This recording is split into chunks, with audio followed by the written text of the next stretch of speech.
Hello, Thomas Westbrook here. Have you ever wondered, does it take faith to believe in science?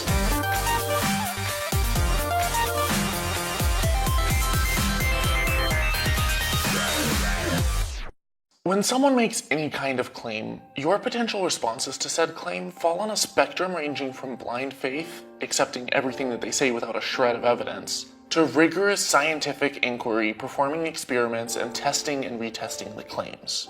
Faith is the antithesis of science. Saying that it takes faith to believe in science is like saying that it takes booze to be sober. Let's examine briefly how science works. Most people are familiar with the scientific method. You observe some phenomenon, make a hypothesis, test your claims, revise or scrap them if they don't match the data, and test it again. But that's just scratching the surface. There's a reason that science is the best tool we have to discover how the universe works. And when you start comparing it to religion, the difference is striking.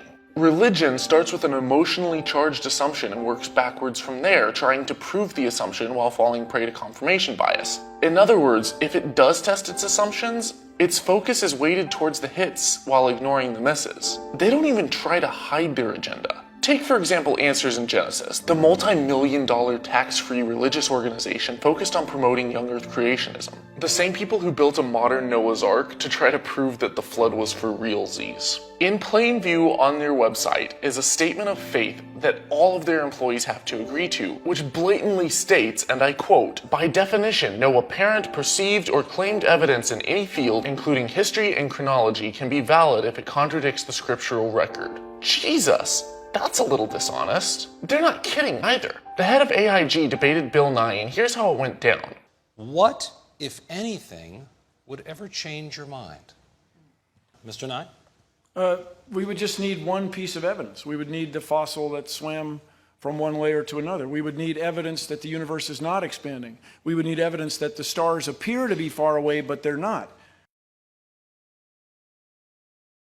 And no one's ever going to convince me that the Word of God is not true.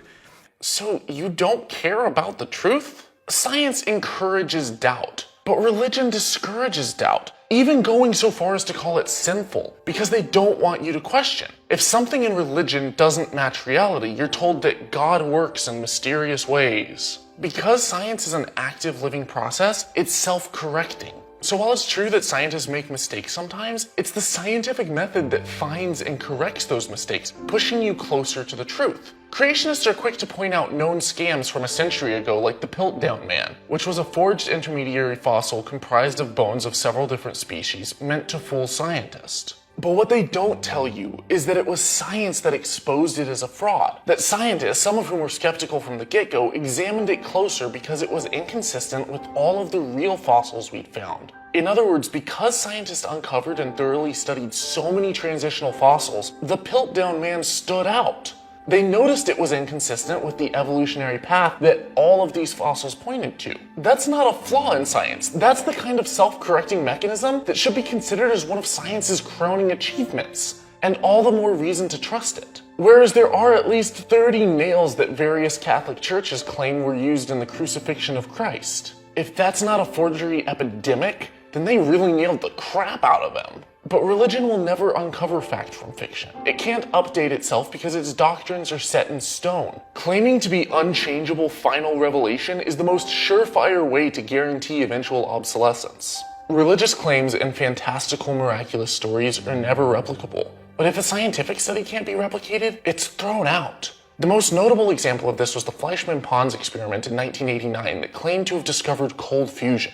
However, they nor anyone else was able to replicate the initial results in a satisfactory way. So as cool as it would be to have an abundant source of cheap energy like this, after much scrutiny, the scientific community had to disregard the initial reports and move on. There's a rigorous set of criteria in science, guidelines to make sure your outcome isn't skewed or corrupted. Observational studies normally have to have a random sample, and the sample of test subjects has to be big enough to rule out statistical anomalies. And they have to account for a margin of error. clinical trials are usually double or triple blind studies with control groups. That means that one set of test subjects is given a placebo and the other receives the treatment. But both the patient, the doctor, and sometimes even the statistician are blind to who is receiving what until afterwards, because their knowledge of it during the experiment could potentially affect the end result. When publishing a study, it must be submitted to a respectable journal for peer review, in which other experts who've spent their life in that scientific field carefully comb through your results for mistakes. And because it's highly competitive, they want to find mistakes,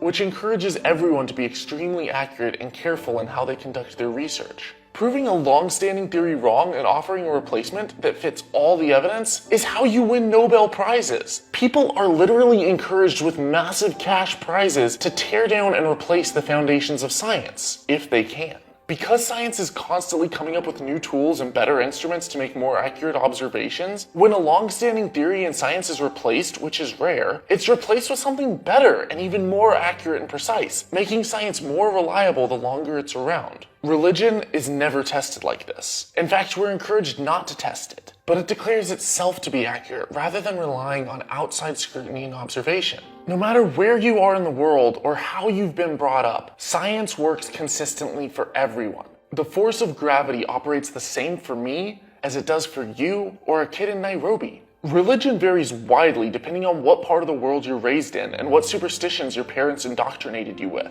Every God belief is different. They all disagree on what's right and wrong, where we came from, how to go to heaven, or if there's a heaven at all. It's shrouded in mystery, while science is transparent. Once we have fully formed and meticulously tested scientific theories in place, science is able to make predictions about the world. Predictions that actually pan out. Religion's just got failed prophecies. It makes no predictions about the state of reality that we didn't already know. Science, by definition, is evidence-based, and religion is faith-based. Science teaches curiosity, while religion trains you in credulity. The contrast is undeniably stark. Science is forensics of the universe, the best method we have to demystify, to unlock and assemble the puzzle pieces of the cosmos. Faith is a lazy cop-out, a safety blanket for those too scared or just unwilling to take the time to carefully study the cosmos using a framework that works. The fact that we can know things about the universe is a beautiful thing, but even better yet is that we don't have to pitifully stoop to wishful thinking and blind, gullible faith. Science is kick-ass. If you agree and you love it as much as I do, why don't you head on over to Patreon where you can pledge a couple bucks per video to support this show and keep these episodes rolling out. Like these amazing patrons. Y'all freaking rock. Don't drink the Kool-Aid. If we take something like any fiction, in any holy book, in any other fiction, and destroyed it, okay, in 1,000 years' time, that wouldn't come back just as it was. Whereas if we took every science book, right, and every fact, and destroyed them all, in 1,000 years, they'd all be back, because all the same tests would be the same result.